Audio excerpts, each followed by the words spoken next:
बेरोजगार को अब तो खुल के रोड पे आ जाना चाहिए यार। मतलब एकदम हद कर देते हैं लोग यार। दोस्त इतना शेयर करो, हर भाई तक पहुंचाओ। अब हमें वो मुहिम फिर से उठा लेनी है। एक बार उस मुहिम को दोबारा जिंदा करना है। सरकार पूरी एकदम औरंगजेब की नीतियों पर चलने लगी है। अब जो है प्रशासन ने बेरोजगारों को पूरी तरह से शोषण करने का जो है एकदम मन बना लिया है। दोस्तों आज सुबह एक समाचार पढ़ते ही हम आधी नींद में थे और उठकर बैठ गए नीचे। आप बताइए, आज पढ़ा न्यूज़पेपर आपने? पढ़ा आपने पेपर? क्या कहती है सरकार, क्या कहता है प्रशासन? प्रशासन कहता है कि 5 साल आपको नौकरी पाने के बाद संविदा पर कार्य करना पड़ेगा। संविदा मतलब समझ रहे हैं ना, कॉन्ट्रैक्ट, जिसको अंग्रेजी में कॉन्ट्रैक्ट कहते हैं। आपको 5 साल कॉन्ट्रैक्ट पे काम करना पड़ेगा। भैया 5 साल। एक बात बताइए आप, हम आगे तमाम चर्चा करेंगे। आप 35 साल 40 साल की उम्र में नौकरी पाएंगे, 5 साल संविदा पर काम करेंगे, अब कब रिटायर हो जाएंगे?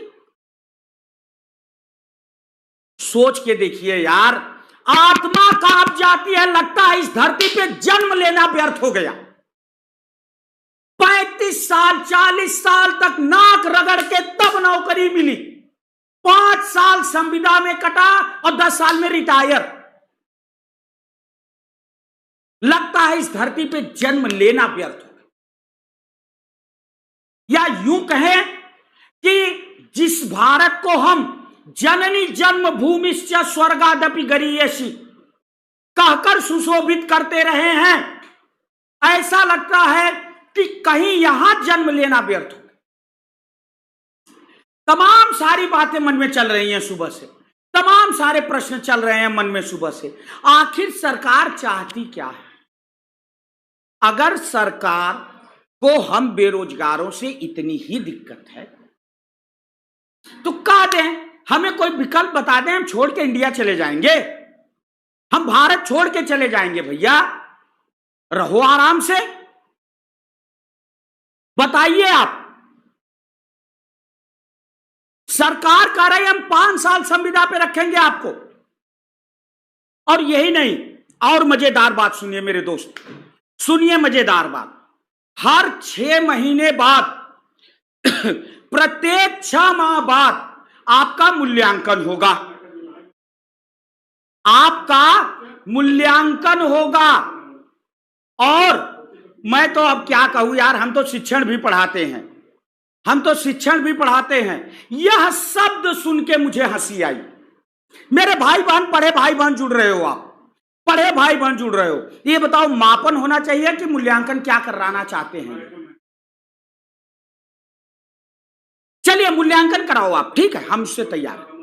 लेकिन आपने कहा प्रत्येक 6 माह बाद मूल्यांकन होगा, और मूल्यांकन में कैंडिडेट अगर 60% अंक पाता है या उसको 60% योग्यता के माने पर सही माना जाता है, तब वो क्या होगा, आगे के लिए जो है कैरी ऑन किया जाएगा, मतलब उसका कार्यकाल आगे जारी रहेगा। Otherwise back to pavilion. एक बात मुझे बताइए, ये 60% देगा कौन? कौन देगा 60%? 60% देंगे अधिकारी, 60% देंगे अधिकारी, 60% देंगे मैनेजर। देंगे। अधिकारी आएगा, कहेगा ऐसा है गुरुजी कि जरा 20,000 रुपए का बड़ा जरूरी काम था, हमारे अकाउंट में ट्रांसफर कर दीजिए, लीजिए गुरुजी 75%। सही कह रहा हूं कि नहीं? यार 40 साल की उम्र में नौकरी पा। अब मैंने आपसे क्या बताया कि 2013 में टीजीटी में हमारे साथ एक महिला ने जो है, हमारी बहन ने काउंसलिंग कराया, हमारी जो है जानने वाली पश्चिम की थी, 58 साल की उम्र थी उनकी। अब सोचिए, उनका तो संविदा काल भी नहीं खत्म होगा, वो रिटायर हो जाएंगे। सोच लीजिए, अगर एक आदमी 58 साल की उम्र में नौकरी पाने का मुद्दा रखता है यार, वो जो है सबसे फाइट कर सकता है, तो क्यों उसके साथ ऐसा अन्याय किया जाए? क्या करना चाहते हैं आप भैया? क्या चाह रहे हैं बताइए? मैं जो कर रहा हूं, ये समाज में घुसखोरी भ्रष्टाचार को बढ़ा रहे हैं कि नहीं बढ़ा रहे हैं? मैनेजर कहेगा गुरुजी हर महीना 10,000 रुपया दीजिएगा। जब हर महीना 10,000 रुपया दीजिएगा तो हर 6 महीने पर आपको हम 70% देंगे। यही नहीं, इससे भी बड़ी बात सुनो बेटे, इससे भी दुख की बात सुनो यार, कलेजा कांप गया। आज सुबह मैं सच बता रहा हूं, ये कई बार तो लगता है कि यार बेरोजगार को अब तो खुलकर रोड पे आ जाना चाहिए यार। मतलब एकदम हद कर देते हैं लोग यार। 6 महीने 5 साल आपको संविदा का वेतन दिया जाएगा। वेतन संविदा का अर्थात जिस नौकरी में आपको शुरुआती वेतन 55,000 56,000 मिलना चाहिए, वहां आपको वेतन कितना मिलेगा? 20,000 18,000 22,000। सोचिए, जहां आपको 56-58,000 वेतन मिलना चाहिए, वहां आपको 20,000 18,000 22,000 केवल वेतन मिलेगा 5 साल तक। तो कहीं ना कहीं सरकार यह चाहती है कि लोग इधर से ध्यान देना बंद कर दें। सरकारी नौकरी की तरफ देखिए, तरह तरह से हमें जो है दबाया जा रहा है। सरकार यह चाहती है कि लोग सरकारी नौकरी की तरफ देखना बंद कर दें। प्रशासन पूरी तरह से चाहता है। क्यों? क्योंकि जब 5 साल तक 20,000 मिलेगा तो लोग कहेंगे कि यार अगर हम प्राइवेट में 10,000 की नौकरी शुरू करेंगे तो 5 साल में पहुंच जाएंगे 60,000 पर, 45,000 पर, 50,000 पर। तो हमें 5 साल बाद जो है अगर 50,000 ये दे रहे हैं तो उससे ज्यादा हम कमा लेंगे, पेंशन तो ये देने से रहे। तो आखिर सरकारी और प्राइवेट में अंतर क्या रह गया? बात देखो बेटे, मैं बात इसकी नहीं कहता, मैं बार बार आप लोगों से एक बात कहता हूं कि सरकारी नौकरियों में सीमित साधन है। सरकार सबको नहीं दे सकती, प्राइवेट ऑप्शन है। बट मेरे कहने का अर्थ यह है कि गवर्नमेंट अपना सिस्टम जानबूझकर क्यों बिगाड़ रही है भाई? क्यों सरकार व्यवस्था को खराब कर रही है? सोचिए, आप 35 साल तक नाक रगड़ के नौकरी पाएंगे और अगले 5 साल तक 20,000 वेतन पाएंगे, 15,000 वेतन पाएंगे ना। तो अब आप जरा सोच कर देखिए कि क्या ऐसा होना चाहिए? मेरे दोस्त, इतना शेयर करो, हर भाई तक पहुंचाओ। अब हमें वो मुहिम फिर से उठा लेनी है।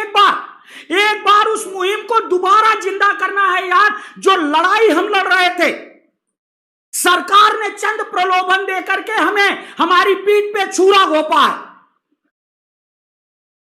हमारे पेट, हमें रोटी दिखा करके मुंह पे थप्पड़ मारा है सरकार ने। रोटी दूर दिखा के थप्पड़ मारा है हमें कि रोटी है खाने नहीं देंगे, नौकरी पाओगे करने नहीं देंगे। और यही नहीं, ये भी हो सकता है कि हर चौथे साल सबको 60% से कम देके बाहर कर दो, नहीं लाओ, पूरी जिंदगी संविदा की नौकरी करते रहो। अब नहीं जागे तो पूरी जिंदगी संविदा की नौकरी करोगे। बस एक बात, अगर आज नहीं जागे भाई, हर 4 साल बाद नहीं दिया जाएगा 60% आपको यार, निकाल दिया जाएगा बाहर। 4 साल नौकरी करने के बाद बाहर, अब कहां जाओगे भैया? अब तो एकमात्र रास्ता बचा कि या तो पान की दुकान खोल लो भैया, या तो सड़क किनारे पंचर बनाओ, है कि नहीं? तो भैया समय है, जाग जाइए। अगर अपने अधिकार के लिए लड़ने नहीं सीखा आपने तो ये अन्याय आने वाली कई पीढ़ियों को झेलना पड़ेगा। ये कहीं ना कहीं लाल फीताशाही दिखती है मुझे इसमें। आपने एक बार भी सोचा? आपने 60% का क्राइटेरिया, मैं कह रहा हूं मुख्यमंत्री महोदय, आप भी अपना मूल्यांकन कराइए। अगर जनता आपको 60% देती है तो आप कुर्सी पर रहिए, वरना खाली करिए। आप भी अपना मूल्यांकन कराइए। अगर जनता देती है 60% आपको तो रहिए कुर्सी पर, खाली करिए कुर्सी। हर मंत्री का मूल्यांकन होना चाहिए, हर मंत्री का मूल्यांकन होना चाहिए, हर विधायक, हर सांसद का मूल्यांकन होना चाहिए। और अगर जनता उन्हें 60% देती है तो उनके कार्यकाल को फॉरवर्ड आगे बढ़ाया जाए, अदरवाइज उन्हें हटा दिया जाए। क्यों नहीं आया ये विधेयक? क्यों नहीं आया ये विधेयक? क्यों नहीं आई ये नीति? आपके लिए कुछ नहीं, आपके लिए कुछ नहीं। आप बैठ करके आम खाएं हैं और पेड़ हम लगाएं और ऊपर से मुक्का भी हम ही खाएं।